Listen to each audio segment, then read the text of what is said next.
J'ai acheté ma maison au mois de mars 2015, donc je suis assez nouveau sur le secteur.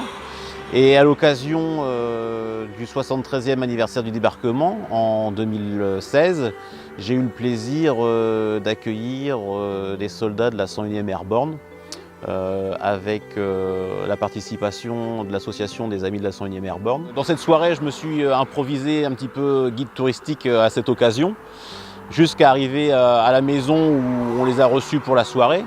Et il se trouve que devant ma maison, il y a déjà un panneau rappelant les événements s'étant produits en 1944 sur Saint-Hilaire-Petiteville, et notamment à partir du mois de juillet, l'installation de 2 hôpitaux de campagne, puisque effectivement avec la rudesse des combats, les forces américaines n'arriveront pas à progresser comme elles le souhaitaient initialement. Donc c'est Saint-Hilaire-Petiteville qui a été retenu pour accueillir les hôpitaux de campagne. Pour plusieurs raisons. Déjà, sa proximité avec Carentan, puisqu'on est directement là à 2 km de la gare de Carentan. Forcément, en plein milieu des combats, la gare de Carentan et le réseau ferroviaire étaient complètement ravagés. Mais une fois celui-ci restauré, ça permettait aux blessés d'être rapatriés sur Cherbourg. Et une fois rapatriés sur Cherbourg, par bateau, de rapatrier les blessés directement en Angleterre pour les soigner de façon plus importante. Ici, ça restait un hôpital de campagne, bien que dès le 31 juillet, 5 blocs opératoires étaient effectifs et pouvaient recevoir tous les blessés des différents lieux de combat environnants.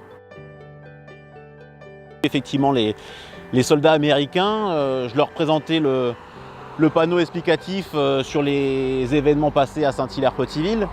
Et puis je leur présente ma maison, j'ai les soldats devant moi, j'ai le panneau explicatif, j'ai le pignon de ma maison. Et là, du coup, l'idée a germé aussitôt. Je me suis dit pourquoi ne pas mettre davantage en avant les événements qui se sont passés en 1944 sur le territoire de Saint-Hilaire-Petiteville.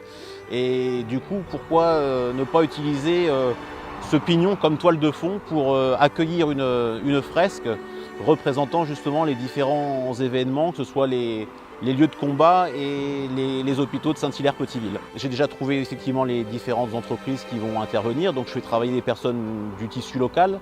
Ça va être l'entreprise Plantard qui se situe rue de la Mare, qui va préparer effectivement la fresque, parce que cette fresque-là est destinée à perdurer dans la durée.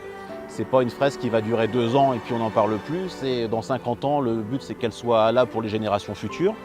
Et c'est Frédéric Rolling qui œuvre déjà au Normandie Victory Museum à Katz, qui va réaliser la fresque en elle-même, la représentation. Donc sur cette fresque, on pourra notamment retrouver au sommet du pignon 3 soldats américains avec 2 infirmières interposées entre eux pour justement aussi valoriser le personnel féminin durant la Seconde Guerre mondiale, durant le conflit.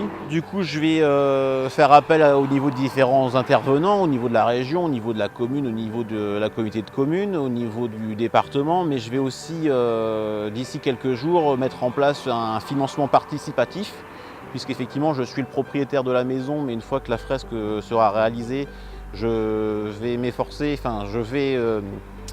je vais voir le notaire pour inscrire ça dans l'acte de propriété pour que les propriétaires successifs de la maison puissent entretenir et préserver cette fresque et en fin de compte, déclarer cette fresque un peu d'utilité publique et comme quoi elle ne doit pas disparaître et être préservée pour les futures générations. À bientôt sur tvie.tv.